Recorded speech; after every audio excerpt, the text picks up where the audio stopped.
All right, peace and blessings, everybody. It's Thursday, March the 15th. Got a couple of emails here from Khalifa Al-Akili.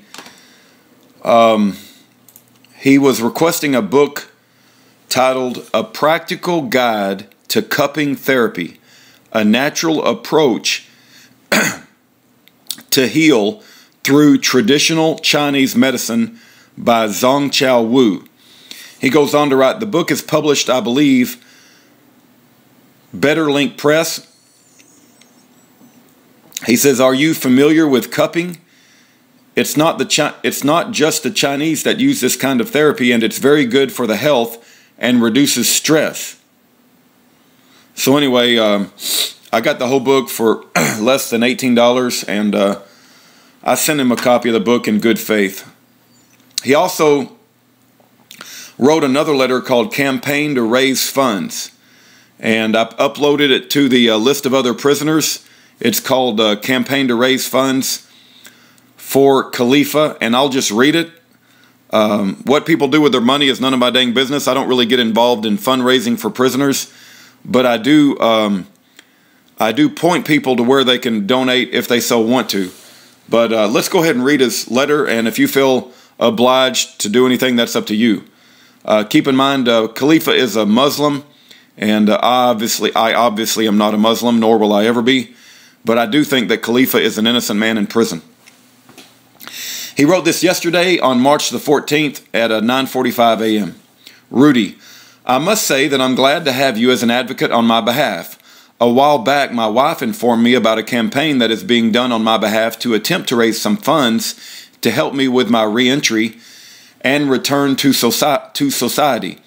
This has been posted on the website launchgood.com. Let me just go there real quick and see if that's even a valid website. Launchgood.com.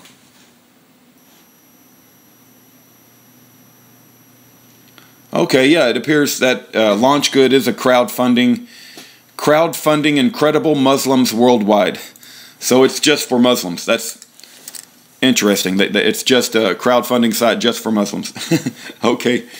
Anyway, I'm not sure how long this will be posted, but I know that I will be in need of help just coming home after more than half a decade and with a big family that I am responsible for.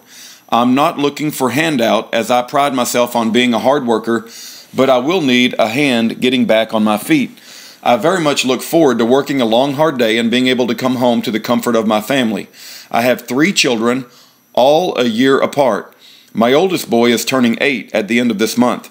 My daughter will be 7 in May, and she lives with my wife in London ever since the government forced her to leave the country in 2013. If you can, I would ask that you reach out to my wife, Zainab Al-Akili, and then he gives the email address, and ask her for the details of the campaign. I would really appreciate your help just getting the word spread to the community about this.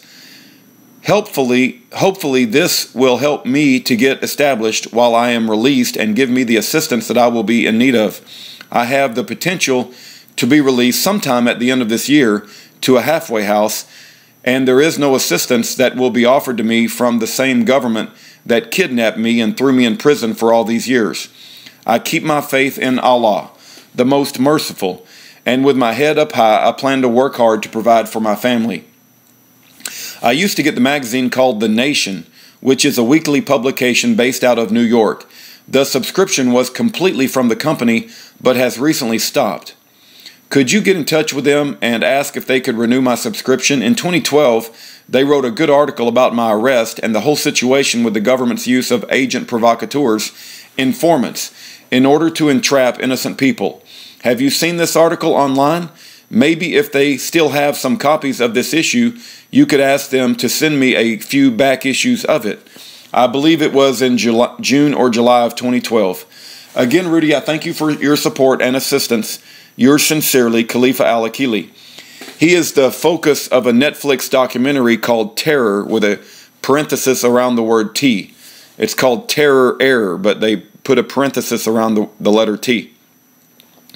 And regardless of our religious differences, I do believe that he was innocent and targeted by agent provocateurs within the satanic FBI. And if I don't speak up and say that, I will be just as bad as everybody else that turns a blind eye to this sort of thing. And regardless of someone's religious denomination, we need to understand what's right is right and what's wrong is wrong. And if our government sticks innocent people in jail, if they do it to the Muslims, what's to prevent them from doing it to the Christians? And so it's wrong when they do it to the Muslims, and it's wrong when they do it to the Christians, and it's okay if they do it to the atheists. They can stick all the atheists in prison they want to, and I wouldn't really care. I'm just joking. Can I be funny every now and then? It's wrong when they do it to anybody. Y'all take care and have a good day.